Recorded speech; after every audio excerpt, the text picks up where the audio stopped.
Welcome back, everyone. Well, this is Artricia, and in this video, I'm going to give you a pop quiz. As you know, there are several sections of the SAFE Act exam, or the NMLS exam. One portion of that deals with the Uniform State Content and the SAFE Act rules and regulations. So what I'm going to do now is I'm going to take you through a pop quiz, and we're going to see if you would be able to answer these questions if you were actually taking the exam. These are just a few questions regarding the SAFE Act rules and regulations. Here we go. My first question is true and false. A loan originator takes a loan application with the expectation of compensation compensation.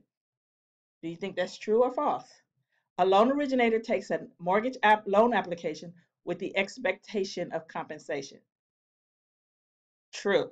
Of course, that's why you want to be a loan originator, so that you can get paid. You're taking the application with the expectation that if that loan closes in funds, that you'll get paid. Next one.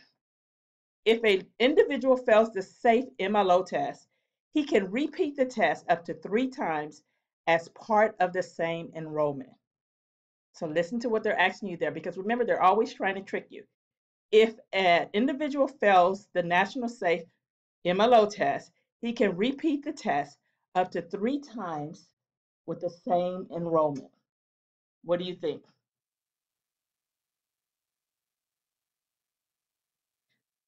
That would be true. So you have to pay attention to what they're asking you. Yes, you do have to pay each time that you take it, okay? But you don't have to wait the 6-month waiting period. This is how that goes. And you need to know this for life, but you also need to know it because it could be test questions. If you fail the exam, you have to wait 30 days before you retake it. If you fail the exam 3 times, you have to wait 6 months, meaning 180 days before you can retake it. They count that as a part of the same enrollment. If you fail it 3 times and you have to wait 6 months, that begins a whole new enrollment period for you. So that's why that one is true. Kind of tricky, but we want to make sure that you understand what they mean. Here's another one. According to the SAFE Act, which incident from 10 years ago would not automatically, and that's the key word there, would not automatically disqualify an applicant for a mortgage loan originator license? A says conviction of a felony. A says conviction of a felony assault, very important. B says conviction of a felony fraud. C says conviction of a felony money laundering. And D, revocation of by the state of the mortgage broker license. Which one of these things would not automatically, and that's the key word, cause you to lose your license? The answer is A. The answer is A, conviction of a felony assault. Because remember, the rule is if a person does not have a felony in the last 7 years. This one has a felony assault, but it was in the last 10 years. The rule is you cannot have a felony unless it's been pardoned within the last 7 years. So the whole key there was the 10 years. All of those other things there, B, C, and D, would automatically disqualify you. The least one there would be A, because it says 10 years ago. And it's not fraud, money laundering, any of those things. Number 2, or the next one. The SAFE Act requires state licensed originators to have a minimum of how many hours of pre-licensing? No one should get that wrong. A minimum of 20 hours pre-licensing. A lot of times people ask me, well, I've been in the mortgage industry for 10 years, or I've been a broker before, or I used to do loans before things change.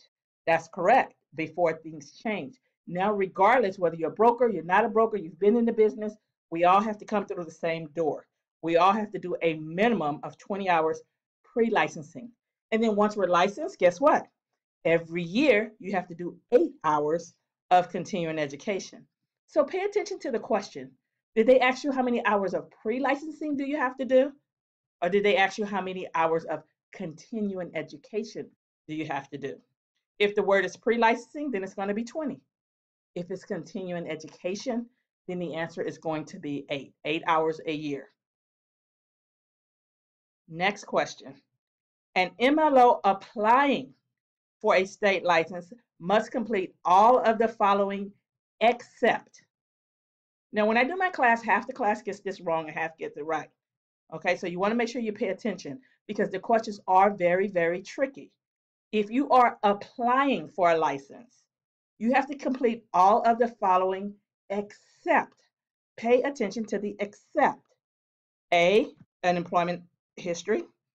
B, evidence of completion of mandatory 8 hours educational requirement. C, pass a background test. Or D, personal residence and employment history. You have to do all of these except which one? What did you guess? Well, if you guess B, then you're correct. Because how many hours do you have to complete to apply for the license? You have to complete 20 hours, not 8. Again, they're trying to trick you.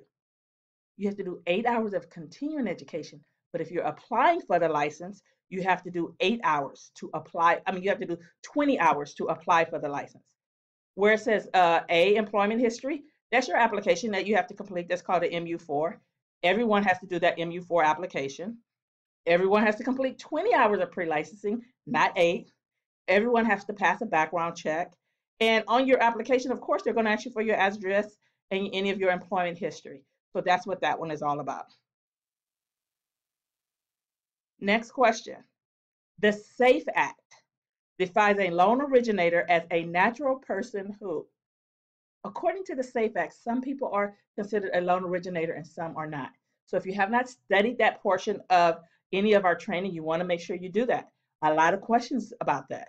The SAFE Act defines a loan originator as a natural person who, A, offers or negotiates the terms of a residential mortgage. B, process a mortgage loan under the direction of a mortgage banker. C, takes a residential loan application. Or D, both A and C. What do you think? Well, if you answered D, then you're correct. D. The SAFE Act defines a loan originator as both a person that offers or negotiates the term of a residential mortgage. Notice I didn't say commercial. Okay, residential mortgage. Also a person that takes a residential mortgage loan application. Nothing in this class and nothing in this program is going to talk about commercial. All of this is residential. Next question.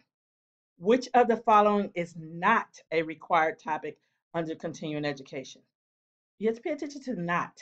Which of the following is not a required topic under continuing education? A, ethics. B, federal mortgage law. C, non-traditional mortgage property. Or D, property taxes. Which one is not required? If you guess D, property tax, then you're correct. Ethics is required, federal mortgage law is required, non-traditional mortgage is required. The only one that's not required is property tax.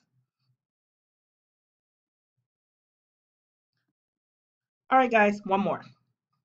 A former director manager of a mortgage company moves to another state.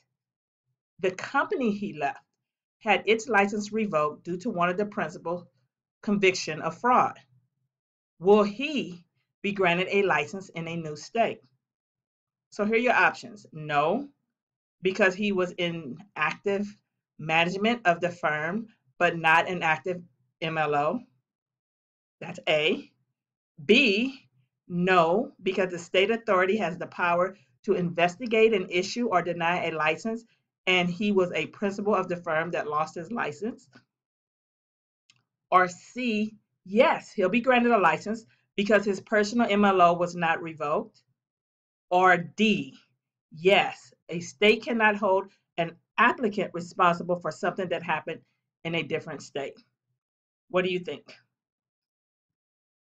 Well, the correct answer is D. He didn't lose his license. Someone at the company that he worked for lost their license. So, yes, he will be granted a license. And that's it for this pop quiz. Hope you guys learned something. Be sure to check out our other channels and check out our website at mlotrainingacademy.com. Thank you.